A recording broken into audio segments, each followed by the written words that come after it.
There's just 1 minute to showtime. The engines are on. The following program is brought to you in living color.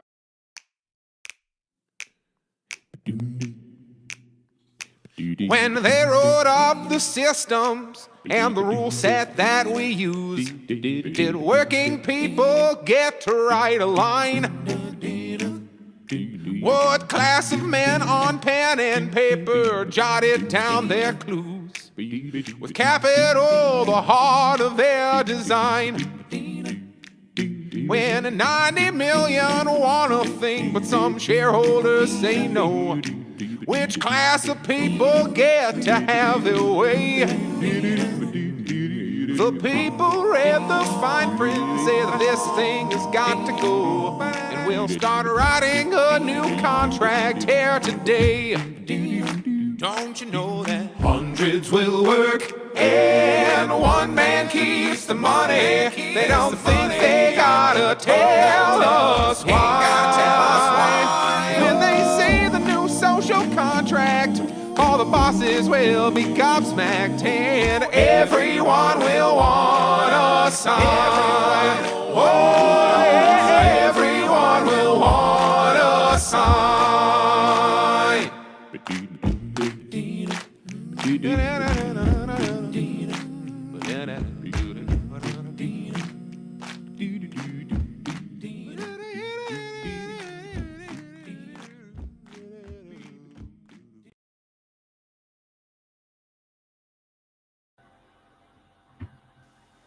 Okay, hello cousins. Thank you so much for joining us live or in rebroadcast at your leisure for this very special episode of Social Contract.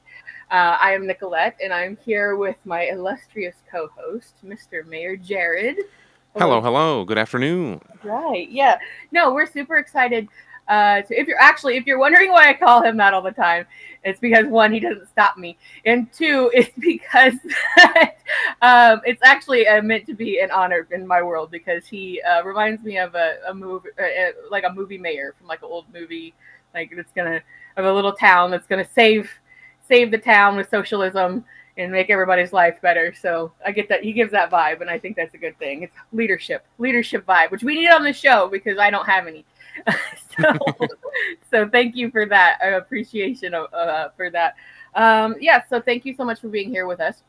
We're super excited to be celebrating our 1 year anniversary of being on the air.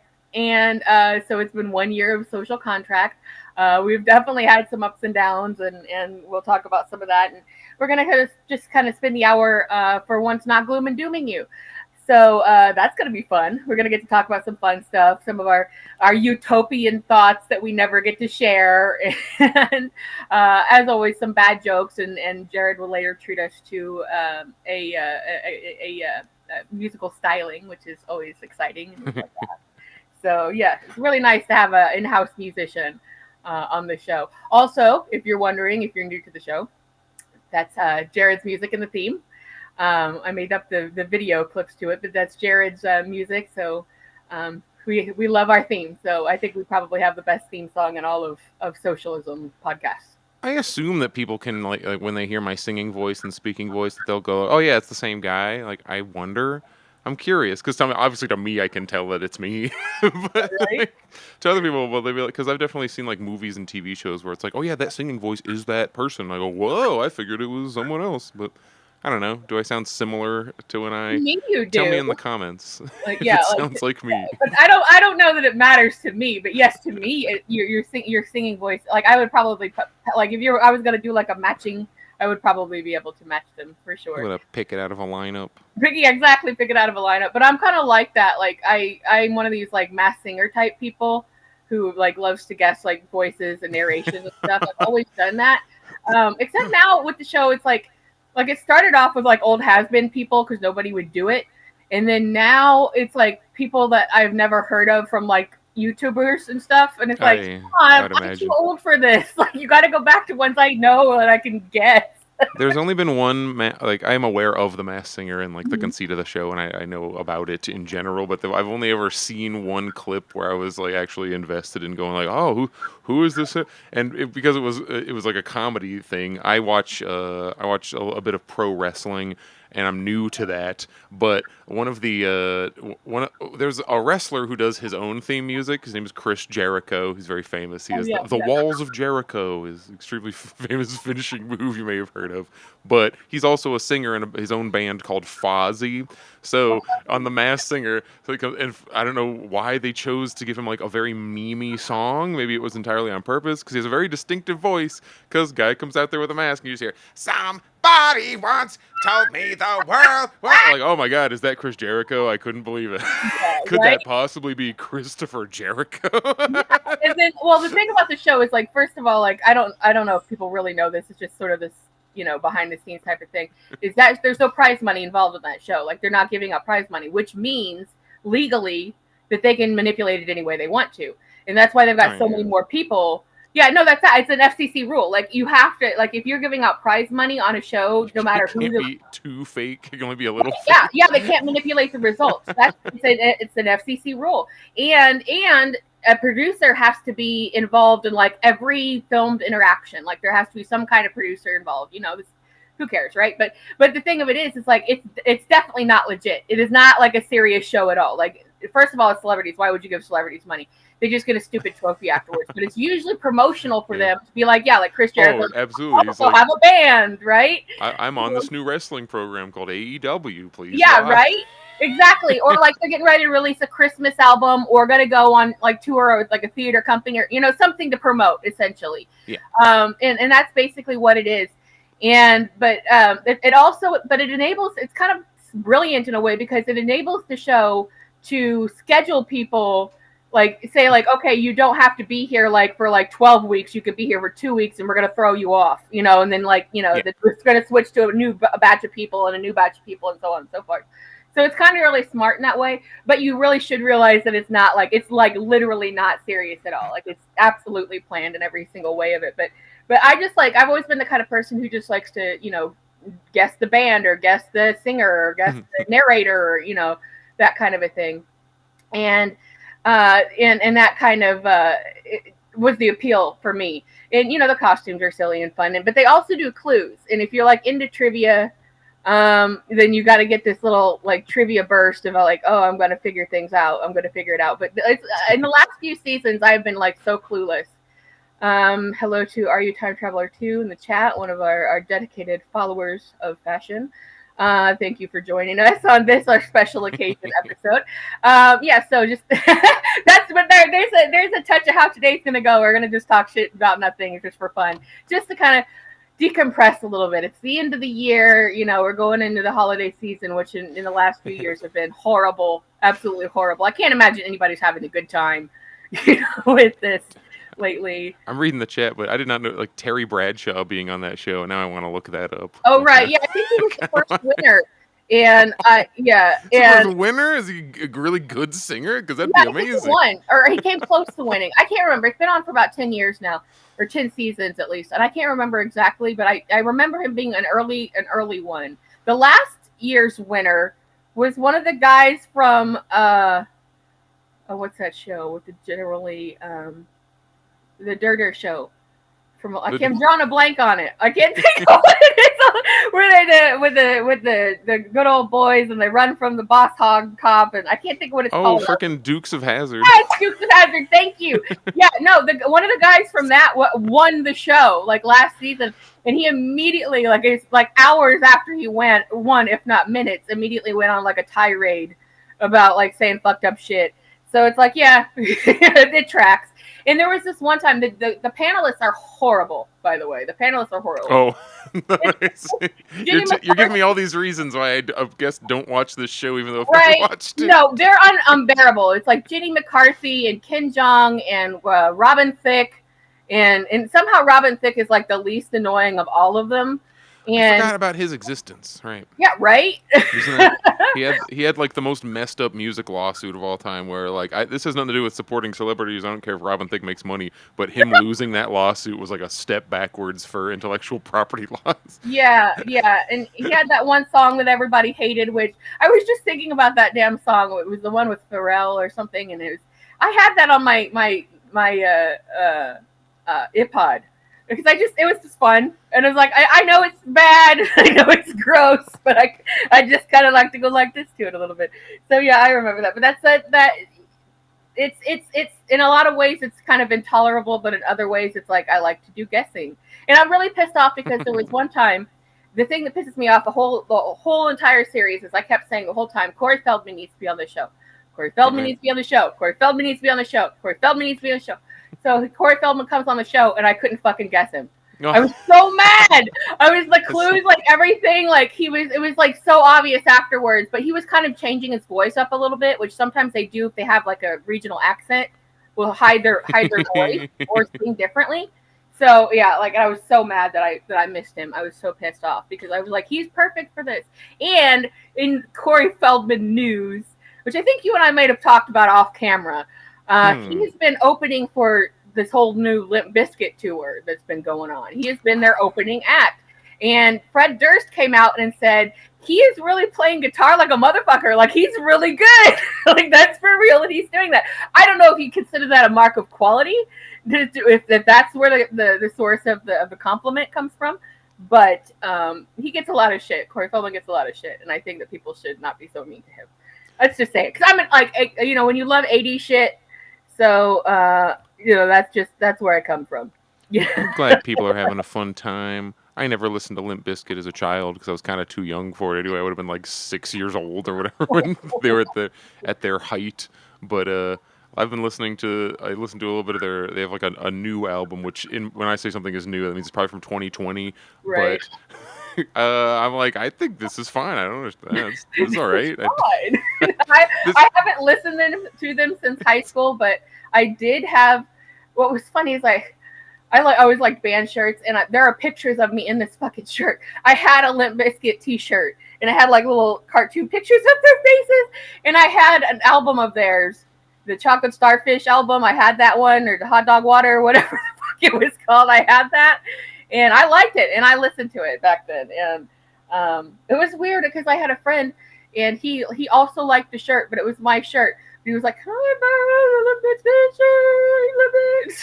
I shared that shirt with a friend of mine in high school. So there were two of us making really shit decisions about fashion and music at that time. But, you know, if you go to high school in the early aughts, I don't think anybody's going to hold it against you 20 years later. This actually was the 20th anniversary of my graduation this year. Oh, wow. Yeah. Well, I mean, and I saw some people get together, and it was like the most high school people. You know, like when you go to high school, it's like these guys are high school. Like these guys are these are what high school is. And it was like all of those people, all like 20 of them, because we were so fucking apathetic. We were like renowned for being like the biggest possible assholes in the community, and all the way through school. And so it was like I saw a picture of it, and I'm like, yep, those are the most high school you could possibly get at this point, and then nobody else. So, there was some kind of, I think it was like 15-year was this year reunion, and I only know because someone did actually try to reach out to me, which made me feel actually kind of good, because I don't know, I talked to 0 people from, I graduated with 65 people, very small town anyway, so I don't even know how many people ended up doing it, and they only talked to each other on Facebook. But it was like, yeah, it's in like a week. You want to come? It's like I can't really get back across the country within a week. But if I have notice, I would make some effort to go to my 20th one, because like I really like seeing my parents, and they live close by where my the high school I went to is, so I could use it as like I go see my family. Go I don't know. I when you're younger and you envision, you know, like, I'm gonna go back to my reunion and I'll be like, look, all you losers, I made something out of my life and you guys all suck, and because you know you're 17. Think about this. So much better than you now. But nowadays I'm like, I just want to see, like, are you guys okay? I was You thinking make- about it. How many of you are not on meth? Did you all get through your meth phase? Yeah, Did if we're not doing meth, you guys are doing good. Hey, did you Like- hear the news that the opioid crisis is kind of like chilling out a little bit? I guess. That would be great. I can't figure out why. Like what happened Yeah. that made it? Like people are just like, no, I'm not into that anymore. Like, no, I think everybody that gets on opioids is into that a lot, like big time. And it's Is it just because it's not like it's gotten easier to afford to live? Well, usually when people end up on drugs, it's not just because they're horrible people who want to ruin their life with drugs. It's because like something else is happening in your life. Or with opioids specifically, it's like you have a surgery and then they give you a pain pill, give you Oxycontin, and then you're just like things like spiral out of control from there. And So is heroin is way cheaper. That's always how it happens. Is it But just also like the word of mouth? People I just don't know know. it? I mean, like I don't know. It seemed fishy to me when I started hearing about it, but I heard about it a few times. That I guess the numbers are down. But I mean, it's great, but yeah, it's great, but it's weird. Makes Like me like, why? this is a reference here because, but I think the sign of the times is usually drug and alcohol issues like get worse when things are worse, and right now drinking is up. The numbers of drinking is up, and people are also going back to doing a lot of energy drinks and stuff like that. So I think that probably goes into it too, with trying to just function in life. don't worry. We got RFK is going to take all the artificial flavors out of Red Bull, and well, Yeah. I mean, there was one page that I know we aren't excluded from talking about current events, but it was like a paragraph where people are trying to clown on RFK because he said something about like how come in Canada Fruit Loop cereal like their dyes are like it has far less artificial stuff in it, and then there's a paragraph that's trying to do like a fact check on him, and they're like, well, it's true that in Canada Fruit Loops dyes are made out of are derived from like fruits and vegetables or whatever, and in America, and then they just listed a bunch of chemicals, and it's like, so is this a fact check for him or against it? Because they just like with stone faced just were like, well, that's not even true. In Canada, they make their colors out of apricots, and in America, we make them out of poison. And we're supposed to go like, yeah, see, it's totally exactly the same and fine. Yeah, Now I care a little. I'm like, well, wait a second. Wait, yeah, hang on here. Yeah, and there was a story. It was like it was probably something I saw on Tumblr because like usually when something crazy like stupid happens, that's where you hear about it, like the stupid news. Like, can you believe this is going on? And there was like this bakery got shut down in the UK because they were using American sprinkles, which are fucking illegal because of the coloring. And somebody reported them, and the bakery got shut down. And then it was like this whole legal back and forth of being like, did they knowingly use poison American sprinkles or it was fucking sprinkles we're talking about, but kill everyone.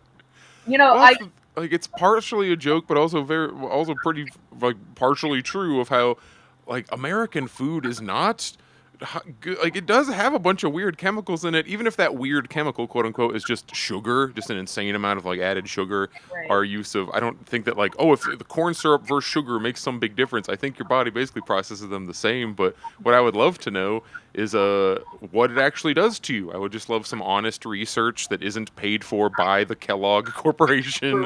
All the various reasons that it's very difficult to get real information that is untainted by business interest here in the United States. Really, a lot in most of the world. I just want to know what's actually in my Fruit Loops, then I can decide whether I want to eat them or not. And even better, if there was even an ability to buy the non-poison food, because what are you supposed to do? Import all your food? Like, I will only eat things flown in from the other side of the world. Like, you have to go to your grocery store, and all the food that's available for you to buy is the American food because you're in America.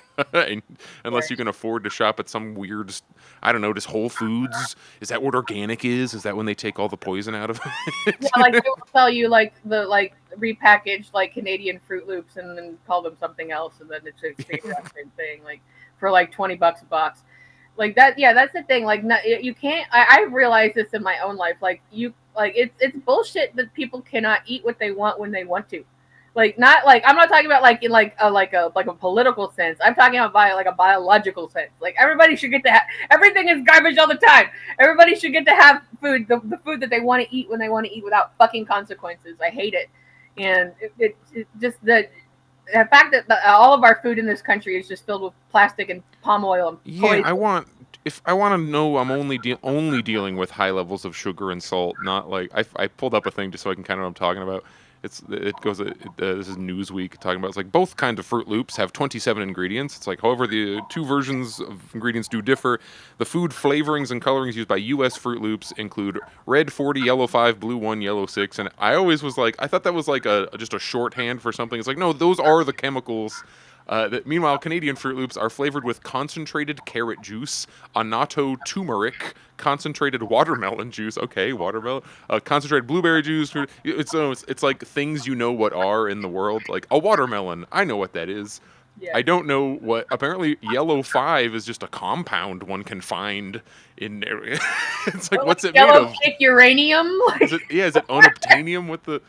But what is it? Research shows additives like Red 40 are safe in small quantities, but in larger quantities it can feel like.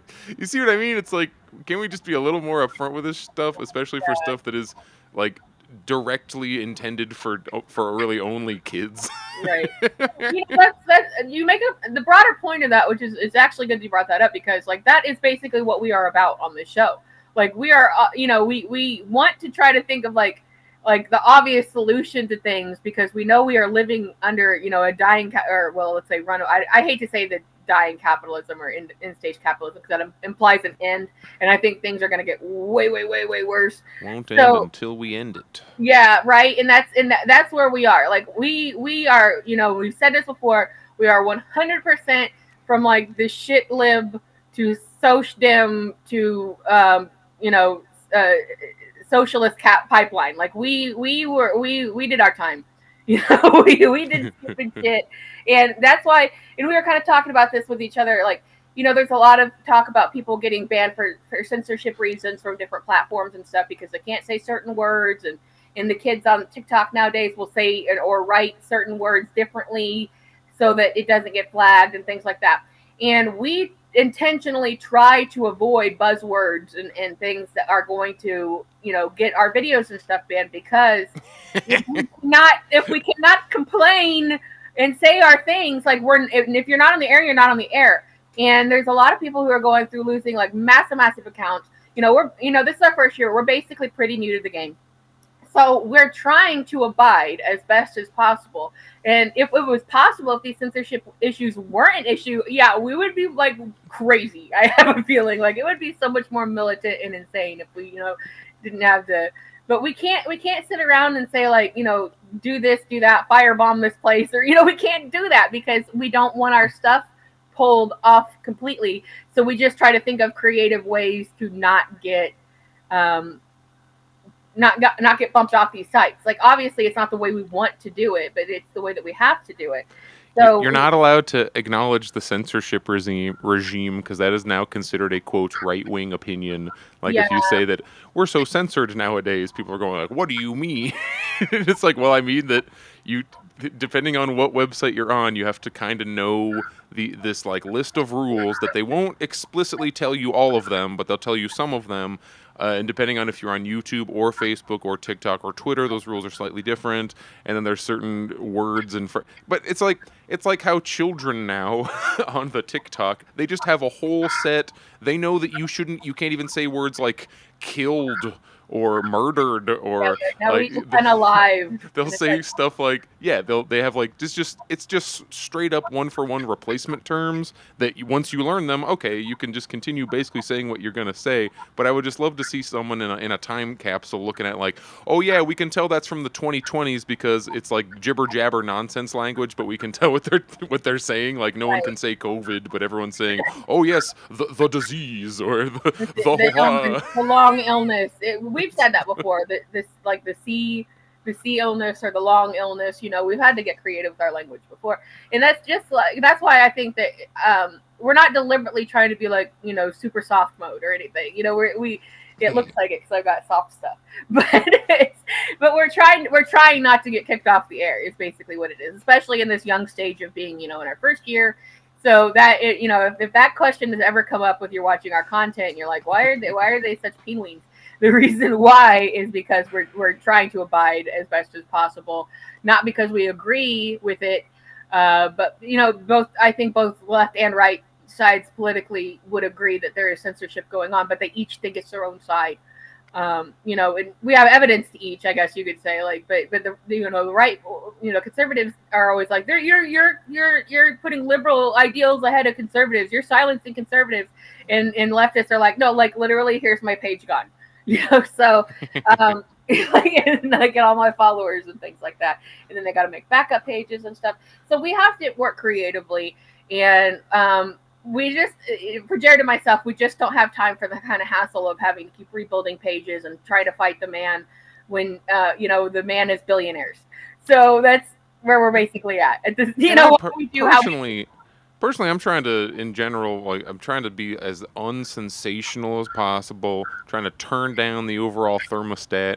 Yeah. Because, man, just a couple weeks ago, and it's mostly calmed down now, but like around the election, I had people that I love and care about who are like, they genuinely believe the hype of the country is over if the election doesn't go the way I want, and that can go in either direction. Where the reality, the more like measured, on earth, standing on the ground opinion view to have is like, okay, these elections are basically show elections that kind of determine who the mascot of the country will be, but the greater arc and direction that things are going in is not horribly affected by them.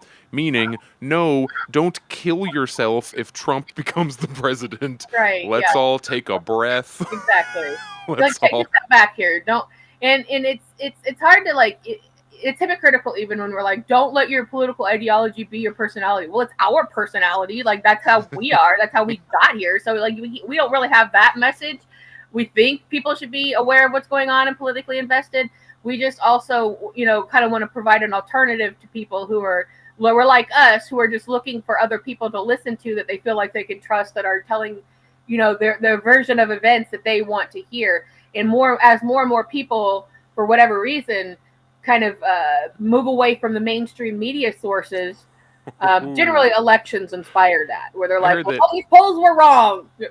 I heard MSNBC like couldn't crack 100,000 concurrent viewers for the last like multiple weeks on any show. Yeah, like, and they're very liberal. They're like like, as liberal as liberal gets.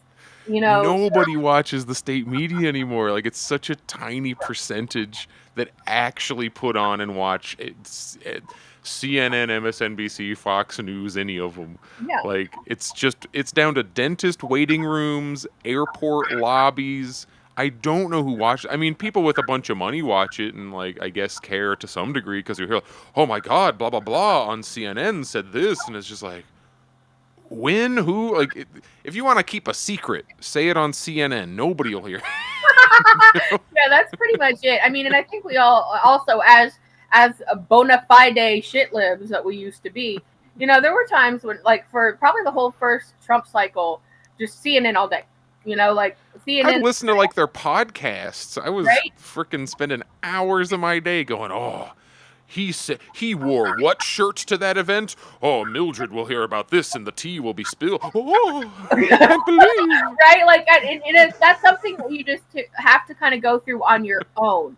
And it's like, if you are, you know, we kind of fell into this situation. It's really funny. I've said it multiple times. It's probably going to be like, if we ever get like really somewhere with this, somebody will do like one of those John Oliver supercuts of me saying the same thing over and over again.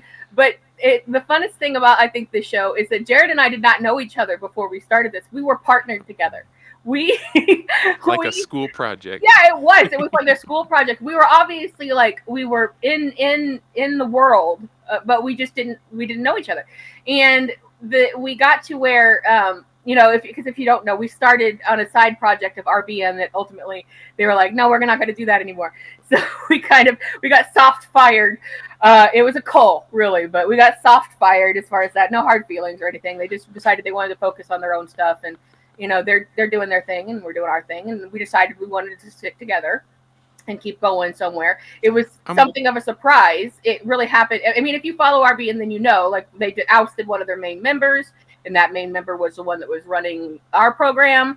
And which historically happens all the time with RBN. If I've yeah, people kind of jump ship there or feel like they're forced off, and In general, I've been very pleased with the direction I've watched RBN go, because there's always it's always kind of like, you watch any like quote alternative media thing that is more or less founded in some kind of Marxist theory, and I think the fact that that Marxist theory maintains a central tenet of them is why they tend to drift in a more like, oh cool, you're almost waiting for people to in the quote alternative media space to, and it's not because they suddenly turn to the dark side or whatever, it's just you're constantly surrounded by incentives to be lazy, have very like conventional opinions, and inevitably just become a Democrat cheerleader. That gets you more views short term. That gets you way more, like, because now suddenly the algorithm isn't trying to kick your ass. You aren't getting like pushed down by everything. You aren't saying controversial things. You say less and less. And that's how you end up with. Well, I was going to say, you start qualifying for like ad revenue and things like that. Yes, you don't want to lose your ads. It's not that you're directly turning evil. It's like death by 1,000 cuts of I need to pay my rent and I need to get freaking views. And wow, when I said that, my views went, oh, like, that's how you end up with like a Sam Cedar or whoever, like the people who were quote revolutionaries at the beginning of Bernie, and now we're like, if you don't vote for the Democrats, you're super Hitler. And yeah, right, yeah, things take an odd Kyle turn. Kalinske and all these. Oh yeah, for sure.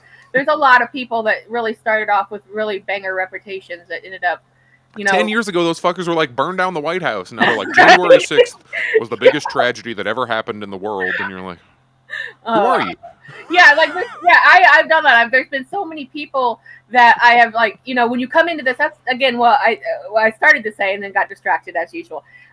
We were kind of trying to hope to with our vibe, like when we restarted on our own, sans RBN, we were kind of hoping to cultivate the vibe of that we're not incendiary, that we're not, saying what we might feel necessarily to the full extent, but trying to provide an alternative for people to land where they could just hear the information that they want to hear and make their mind up, rather than, doing things to attract attention to ourselves where we're, like just saying crazy shit to get attention, because that's not really what we wanted to do. We wanted to make, because there has to be, a sliding scale here. Yeah, there is a place for that, but there also has to be an alternative to it where people can, not feel yelled at. There's a lot of times when you watch some of the content where people are so frustrated they feel like they're yelling, and we feel like that on the inside.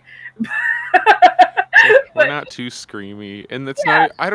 There's not even like some version of me where you find me off camera and I'm talking about like we need to burn down. Like I'm not.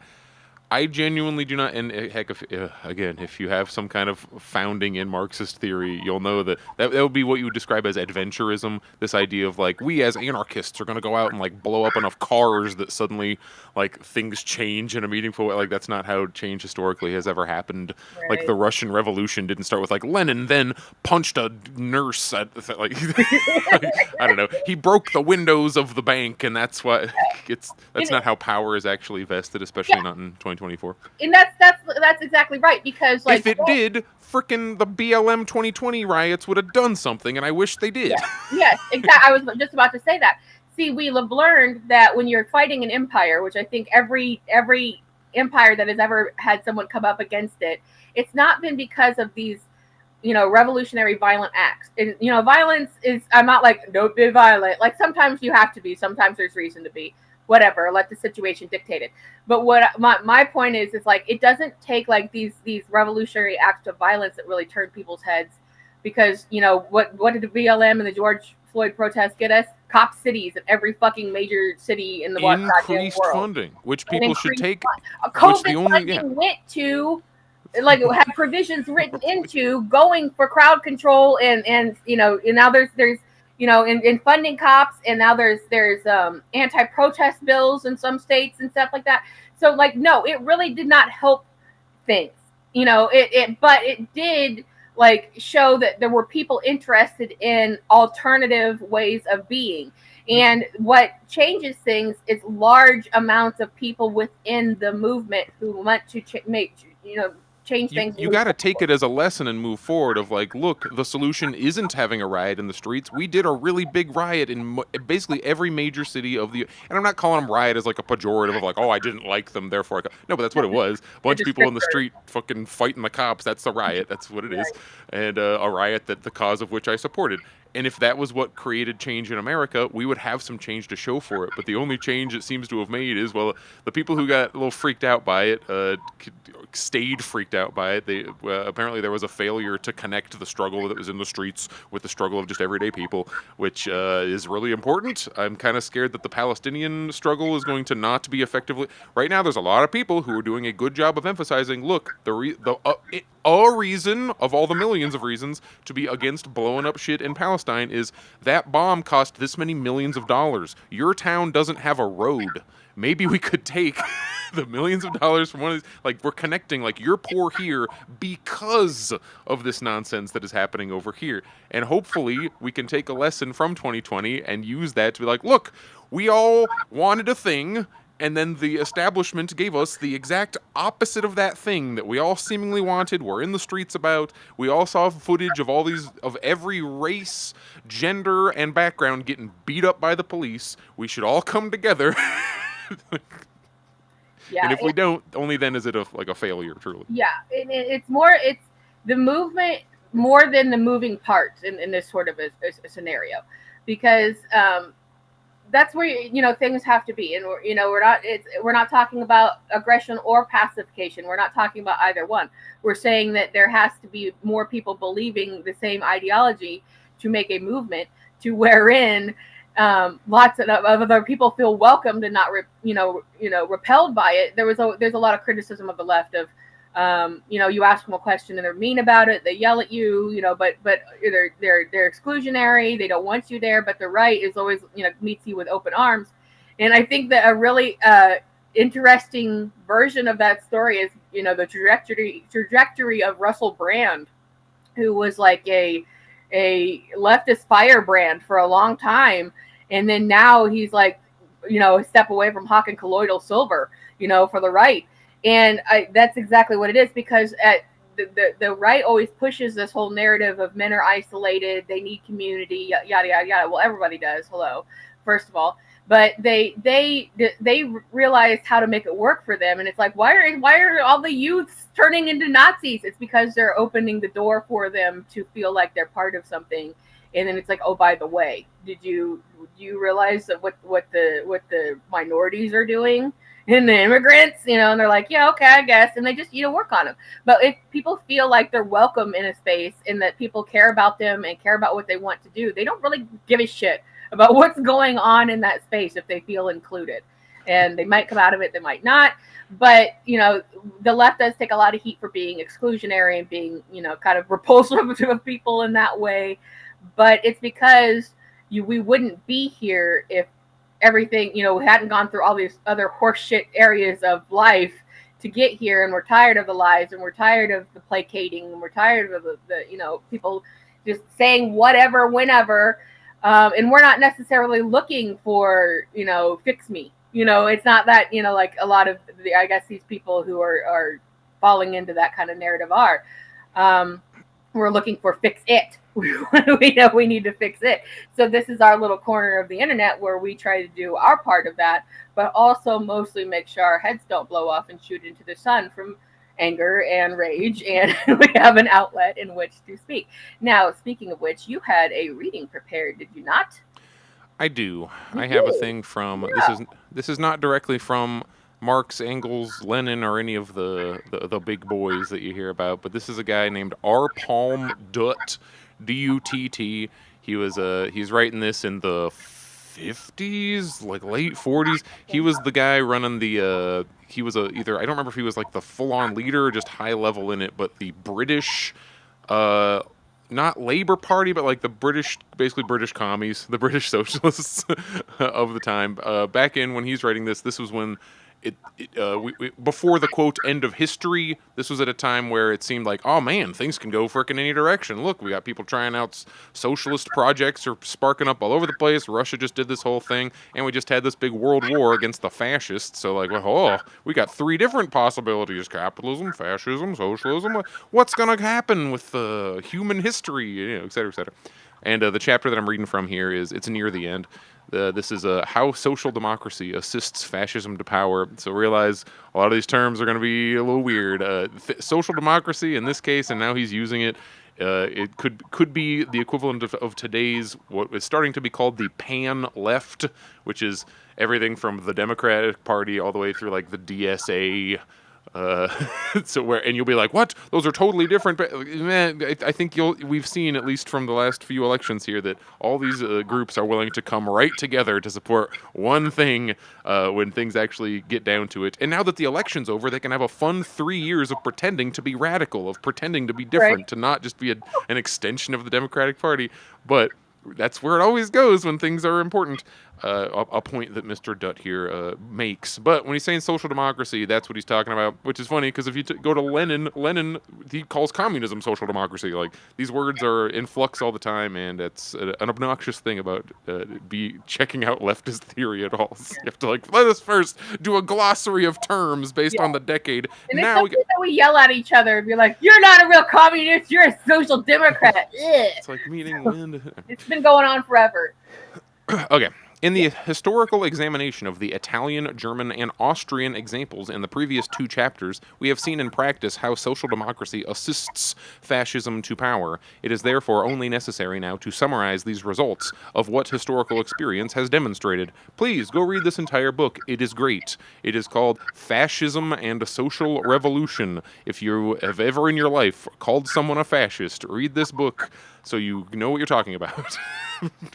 First, social democracy disorganizes the proletariat and the proletarian struggle. The social democratic and trade union leadership act as an agency of the employers and of the ruling class within the working class ranks, preaching defeatism and opposition to struggle, and, where the outbreak of working class struggle becomes inevitable, directly disrupting the struggle from within. And you'll be like, what do you mean, unions, huh? He's got examples.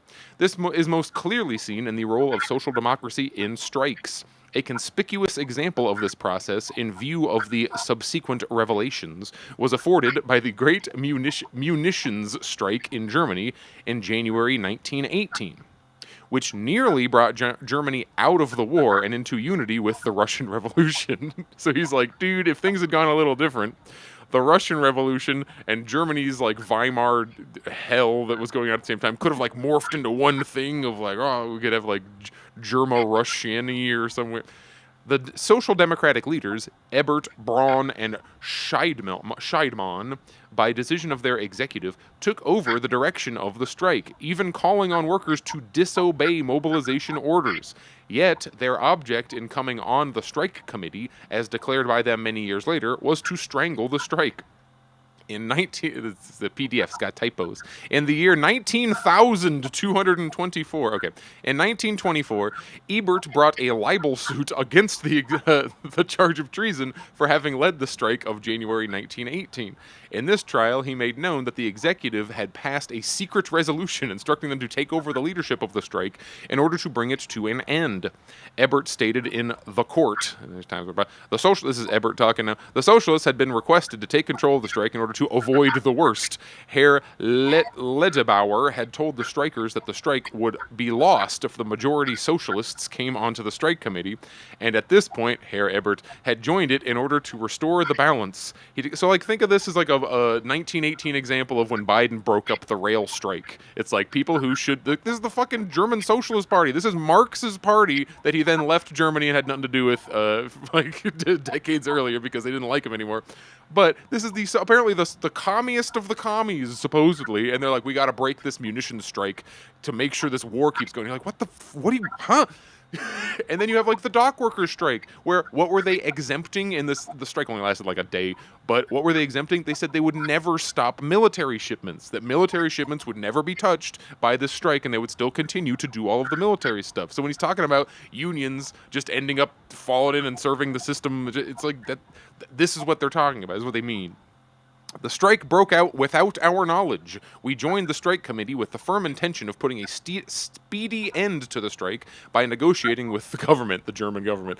There was a great deal of opposition to us in the strike committee. We were known as the Strike Stranglers. Oh, touchy. Right. Let's say, get a couple words in here before I continue. What do you think? I think, well, I like the message because that is a fact that strikes do work. We're seeing it in real time as unions are coming back, and workers are getting somewhere with this. We're seeing them take on these, tried and true ways of getting attention, and that's what we mean when we say this is a group effort. And You're stuck obviously, both having to support the idea of strikes and labor because nominally that's your party, but also, oh shit, they do work really well, so we have to hurry up and end that as soon as possible. yeah. And then obviously when you get a situation where we'll continue to serve the military, well, you're not helping.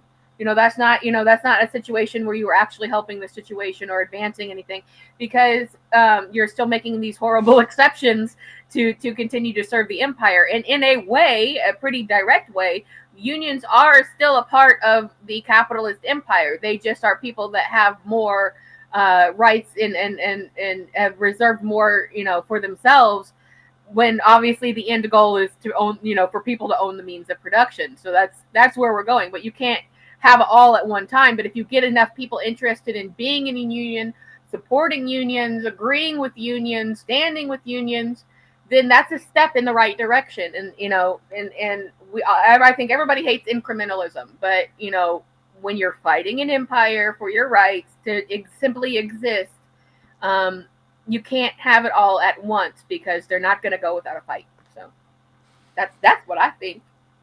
So Dutt continues, exactly the same process was conducted by the Labour Party, he's talking about the British Labour Party now, and Trades Union Congress General Council leadership in the British General Strike of 1926, which was only called, according to MacDonald, this is all in like newspapers, Socialist Review, June 1926, because if no general strike had been declared, industry would have been almost as much paralyzed by unauthorized strikes, where he's saying, like, look, the people were so hyped to do this that if they hadn't done one officially, they would have just started doing it themselves. And as a commie, you're over here like, yes, that's what you want.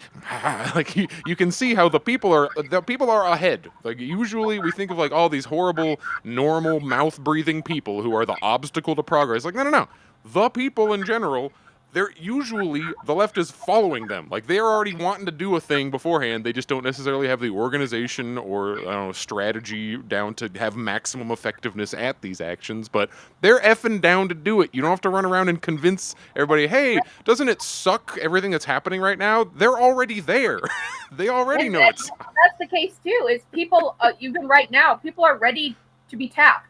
They're ready to be asked to join something. They're ready to be asked to do, why do you think boycotts are working so well right now? McDonald's had like the worst year of like all of time, over this past year. And you would think these undefeatable billionaire, well-established companies that own everything you can't fight them, but you can, because if there's nothing, and we've said this so many times on the show, if the only thing you can do, if you can't go to protest and you can't boycott products because you have to have certain things dietarily or for your kids or whatever, and the only thing you can do is make posts online, then that is still contributing. It's still getting the message out there and showing people what you are about, and getting other people who are starting to feel like this makes sense, or I don't like where other things are going, or I'm looking for an alternative of things.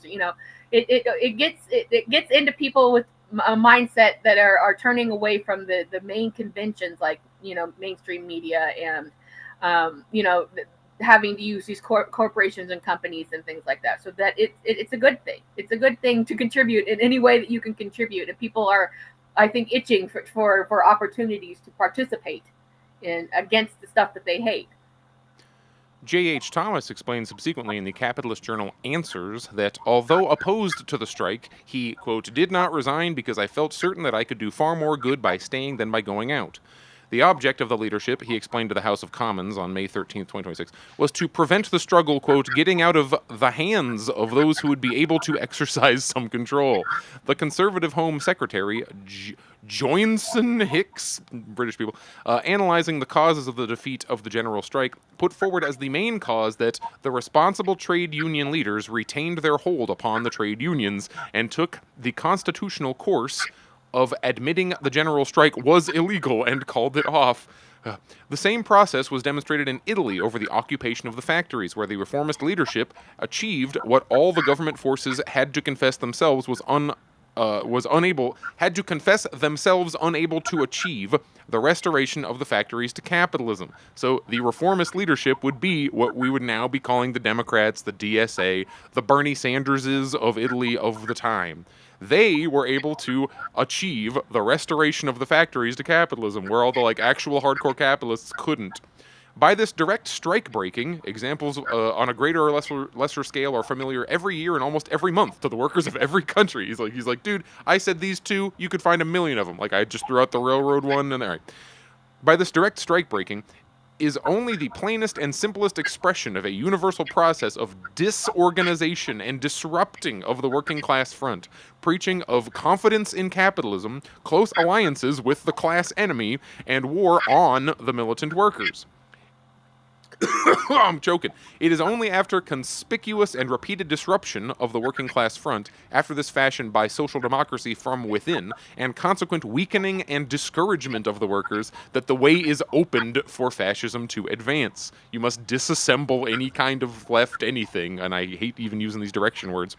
The betrayal of the general strike was followed by Mondism, a first step towards fascism, as welcomed as such by the Italian fascist press. It may be noticed that Mond openly declared his sympathy for fascism.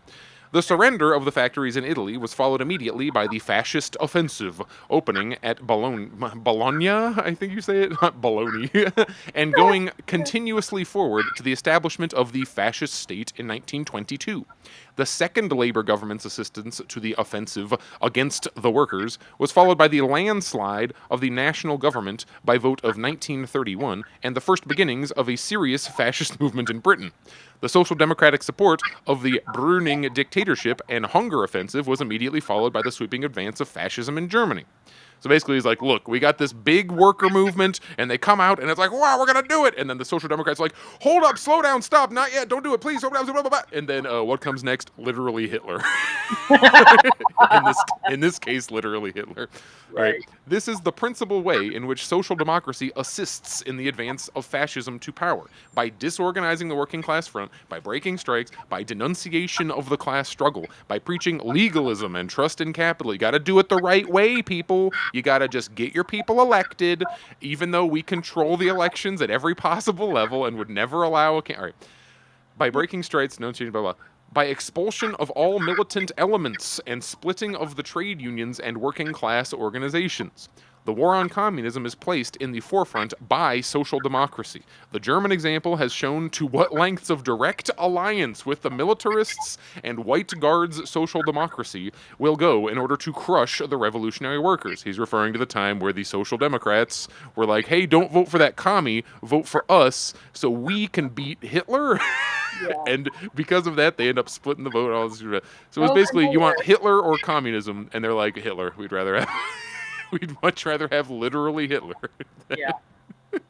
Yeah, and I mean, okay, it's like the song remains the same here. We're just doing the same things over and over again, which I know is probably why you wanted to read this passage. That's why I like this chapter so much, because nothing fundamentally will change. Yeah. All right, I'm like a paragraph away from the... Oh, am I? Yeah, I'm like 2 paragraphs away. I'm going to barrel through this. With the further development of the post-war period, social democracy helps forward the advance towards fascism more and more positively by assisting the strengthening of the capitalist mechanism and of the capitalist dictatorship. This is as opposed to the dictatorship of the proletariat right now. We are in a dictatorship owned by business owners, and since Dutt wrote this, we've kind of advanced that. It's concentrated even more, and you can argue that we are now in a form of complete, advanced, and total bourgeois socialism, where if you're of a certain level, people. You just don't. Money is not real. We're in a cashless society where you just kind of are around with you and your hyper rich oligarch friends, and it's all just fun. And then everybody else below that has to scrape and claw and fight and do. It's almost like that Bernie line where it's like socialism for the rich and capitalism for the poor. We basically have achieved that now as a world economy. I say world economy, NATO, as a NATO economy. Social democracy. And when that happens, you see, historically, when the empire is divided so greatly between rich and poor, that's when you see the uprisings happen. The Bolshevik Revolution, the French Revolution, like everything that happened in Rome. Like when you see that, that's usually, for the proletariat, a good sign. The contradictions get too big to ignore, and then they will be resolved one way or the other. And in the past, it's been with just implosion. Just the whole society falls apart, which I don't think will happen now just because, of the various different conditions. Right. But social democracy assists to carry through the economic measures for the strengthening of capitalist monopoly, rationalization, etc. It supports all the Bruning and Roosevelt types of intensified capitalist dictatorship, and itself helps to introduce and operate measures of intensified dictatorship. This was signally shown by the second Labour government of 1929 to 31 with its Coal Mines Act and London Traffic Bill, its imposition of textile wage cuts by arbitration awards, its arrests and sentencing of hundreds of workers in the Trade Union Act, and its Lothi rule and imprisonment of 60,000 in India. In the same way, severing as Minister of the Interior shot. Am I reading severing as serving? Did they mess this up, or is it me? In the same way, Severing as Minister of the Interior shot down the workers' May Day demonstrations in Berlin in 1929. Similarly, the Prussian Social Democratic government actually boasted in its own defense, when removed by von Papen, that it had caused more deaths on the left than on the right. It's like, oh no, look, see, we're actually fine. Hello, new fascist people. Look at us. We aren't even bad. We killed all these left people. Yeah, right? Look, don't kill us. We killed all the ones you hate. Save us. Here's the full quote. The Prussian government is in a position with police statistics to prove that police interference has caused more deaths on the left than on the right, and that police measures have caused more wounds on the left than on the right. And this is like this is in a deposition. He's saying this. In the final stage, as the fascist movement advances closer to direct power, social democracy gives its final and decisive assistance by opposing and banning the United Working Class Front against fascism. The sole means to prevent, whenever things... I don't want to bring up examples because I don't know who will get mad at me or how bad of a metaphor I'm drawing, so I'm just not gonna. By opposing and banning the United Working Class Front against fascism, the sole means to prevent fascism coming to power, and concentrating hopes in illusory legal defenses, as if you're going to sue them out of it. Illusory legal defenses, the ballot, democracy, in big quotes that he added, moderate bourgeois governments, and finally, even the support of pre-fascist and near-fascist dictatorships, Bruning Dolphus as a lesser evil. Oh my god, I forgot he brings up lesser evilism. God, he wrote this so long ago. So yeah, he's like, look, eventually it's just going to end up as, you just got to vote for the lesser evil. Vote for us. Don't vote for Hitler. Vote for me. Don't vote for the communists. Vote for me. Right. Vote for AOC. I don't know. It is the Social Democratic Minister Severing. Severing must be somebody's name. I'm so dumb. That bans and dissolves the Red Front while permitting the Storm Troops. It bans and dissolves the Red Fronts while permitting the Storm Troops. It is social democracy that refuses the repeated urgent appeals of communism for the United Front during the critical year of 1932. Oh yeah, remember when Russia was running around like, please team up with us, we can totally stop this before it gets really bad. And they're all like, F you, we just signed another appeasement thing with Hitler. During the critical year of 1932 and the first quarter of 1933. This line makes inevitable the victory of fascism. That's the end of my chapter. Yeah. No, it's important information because it directly shows what things function in cycles. I mean, I don't think that's news to anybody. Things function in cycles, and especially when you're talking about economics and you're talking about politics and you're talking about the distribution of power and the I guess withholding of power from people, that's how we've ended up in a place where somebody can write about something that happened, that before World War II, and then talk about it again 20 years later in the 50s.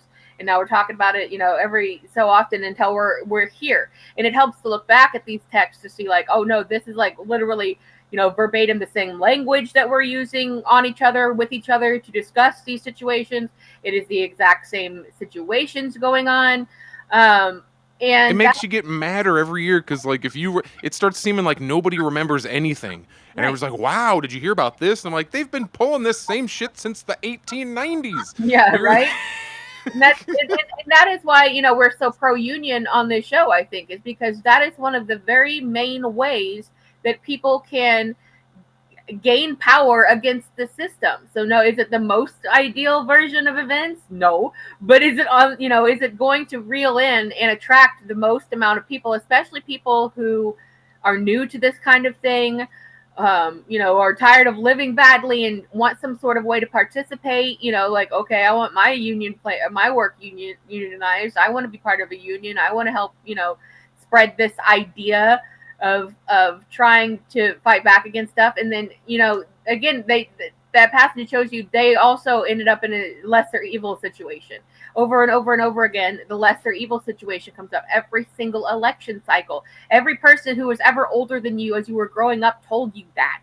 You were not voting for a guy, you were voting for a guy that you wanted to stop the other guy from doing something. It's always been the lesser evil argument, to the point that now they just lean into that shit. So, and it didn't work. And it 100% did not work. It hasn't worked the last 3 elections, at least. So you can't have union leadership that is actually effective towards our goals. If that is class collaborating, I guess would be the term I would use. Yeah. You have to have. There's a reason that, especially in the 70s, where there were the United Auto Workers, and there's like the militant offshoot of that the official UAW doesn't like. There's a reason why you'll be like, wow, why did that union leader from these major unions? Why is the Teamster guy? Why is the UAW guy like making these seemingly weird anti-worker calls? Why were the people in charge of the railroad unions not being like, you know what? We talked to Biden. Fuck them. We're going on strike anyway. We don't care. They can arrest all of us. Like, there's a reason you don't get that, because at the end of the day, where I'm like just reading that thing, social democratic leadership, like the unity of it with capitalism, inevitably splits the working class and keeps you from getting this.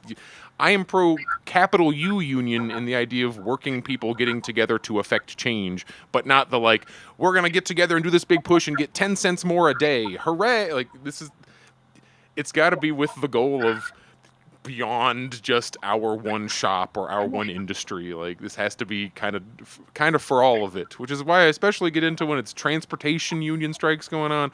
The Amazon worker union, I'm very sad that basically worked in exactly one Amazon warehouse and seems to have gone absolutely nowhere since. But Christian Smalls, the guy pushing it, has his head on his shoulders. He keeps not falling into all these traps. You keep being like, oh crap, he's meeting with Biden. Now he's just going to, nope. Oh crap, he's meeting with it. Nope, he's calling out them more than ever because he's not easy to, like, you can't like really touch him. He's like radioactive to the overall Democrat interest because he doesn't stay on script. He doesn't just blindly support and go with whatever our modern day social democrats are. Like, that's the kind of union leadership I can support and get behind. And unfortunately, that's also the kind that is guaranteed to get nowhere in the current landscape. And is more likely, if I found out tomorrow that that he was murked in his sleep, I wouldn't be shocked. Yeah, something crazy happened. Exactly. And it's, we need stronger, obviously unions are just basically just now coming back into vogue, after of it, and that's great. And that's like the first step that we have to take as a society to promote and condition people to say there is an alternative, because we've lived so long, generations now, in fact, where people, were basically all the commerce was shipped overseas, to the point that to stop unions. That's what NAFTA was all about. That's why we had to start making everything in Mexico. And if you say stuff like that, it's like, oh, you're a right wing. It's like, no.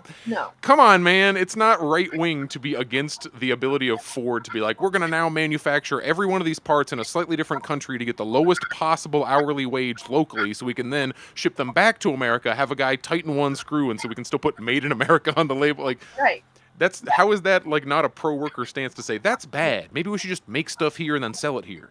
Yeah, and obviously we would want to get to the point where, people owned, the means of production. That is the end goal in all of this, but we're nowhere near that. But when people are bringing back unions, people are wanting to unionize, people who aren't part of unions are supporting unions, or, that we're talking about, boycotts and things like that, where people can just get involved, even if they don't have any kind of affiliation with an association and that kind of a thing. Those are all good things.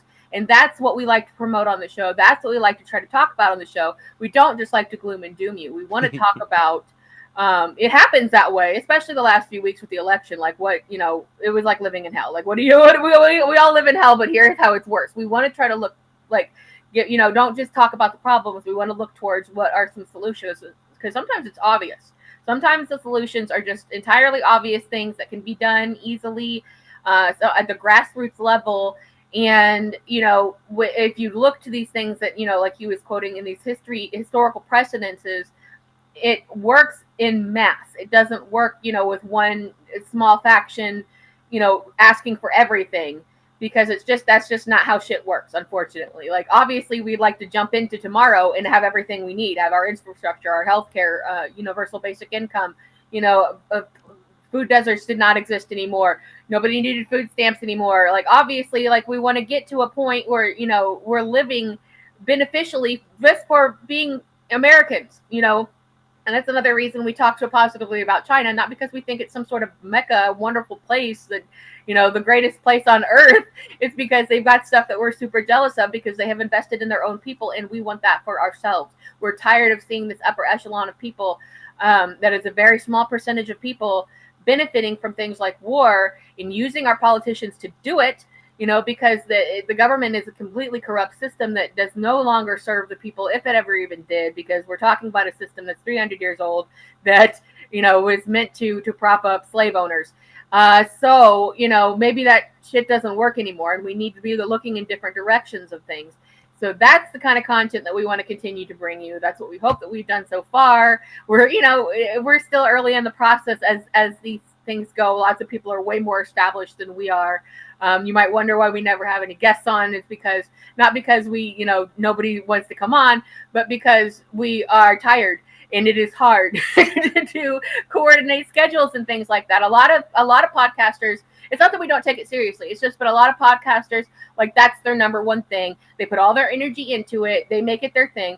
For Jared and myself, we're both entertainers in different ways. We have 100 other things going on. We're socialists, so we're poor as fuck. So we have 100 different jobs. We're always, trying to make things work. So this is like our 20th thing. So we try to make it work, and we want to make something good. But we don't do it exactly the same way as everybody else does it. So that's why we do what we do. That's why we are what we are, who we are, whatever you want to call it. For us, it's been a really enjoyable process, and I'm personally really glad to have met Jared, because I think that we very much align, and it's nice to talk to someone and with someone who's on that kind of intellectual, political level, and I really appreciated getting to do this with him. I tried to do it alone at first, which is how I, invested in all of this stuff. And people were listening and watching a little bit, but I feel a lot more comfortable and happy being able to work with someone who I like and that has my, some similar things going on. So I appreciate that. And I appreciate what we've done here. And I hope for us both, like a toast, that we can go on in the future and have thank you, and have more going on and more messages to share. And we appreciate all of you who have watched and have stuck with us and that kind of a thing. So please keep doing it, share it, like, subscribe, all that kind of whole thing, comment, what have you. And as that goes, I will now stop my talking and turn things back over to Mr. Mayor Jared, who's going to treat us to a song. So thank you to him, and thank you to you. Do not die, my camera. So, okay, so take care, everybody, and be safe and be well. I'm going to do kind of one of my older songs. It is called "Story." I think it's kind of nice. It's a little bit bittersweet, a little bit hopeful, a little bit. There's a lot of work to do. I've had a fantastic year working with Nicolette. I'm very happy to have met her as well. Uh, what, read, not because it's like these super secret ancient texts like the Bible where you have to learn all the verses and internalize them.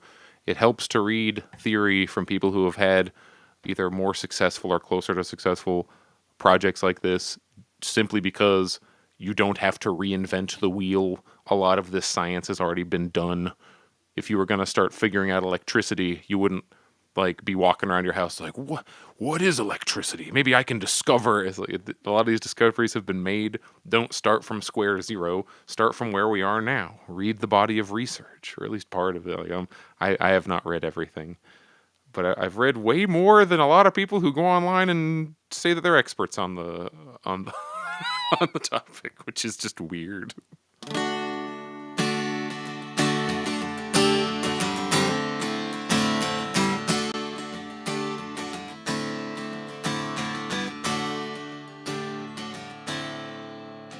We met in a chat room for mistreated lovers.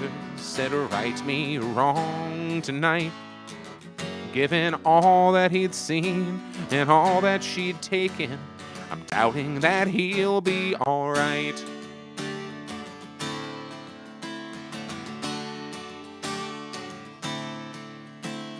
"20 days after, I wrote him a hate song with all of the flourish I owned. And undoubtedly pleased, to his eyes came a sparkle for something that he had to show.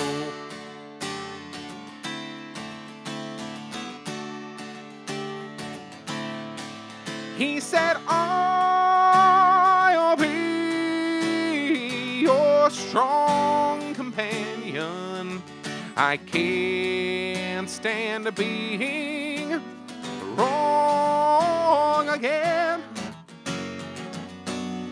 As we move on, I'll stand beside you, trusting in our daily bread.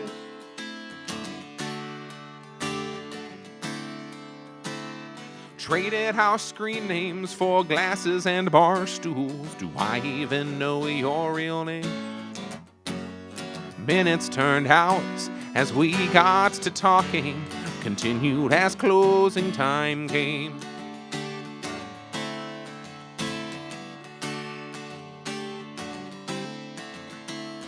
Climbing the stairs of his east side apartment, he tells me his innocent plan.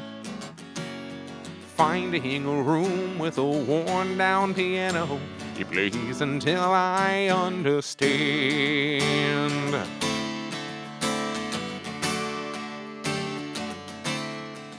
He said, I'll be your strong companion. I can't stand being wrong again. As we move on, I'll stand beside you, trusting in our daily bread.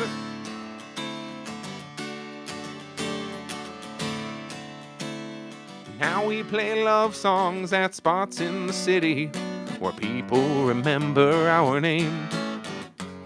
The keys are on fire, and I'd be a liar if I said I could walk away.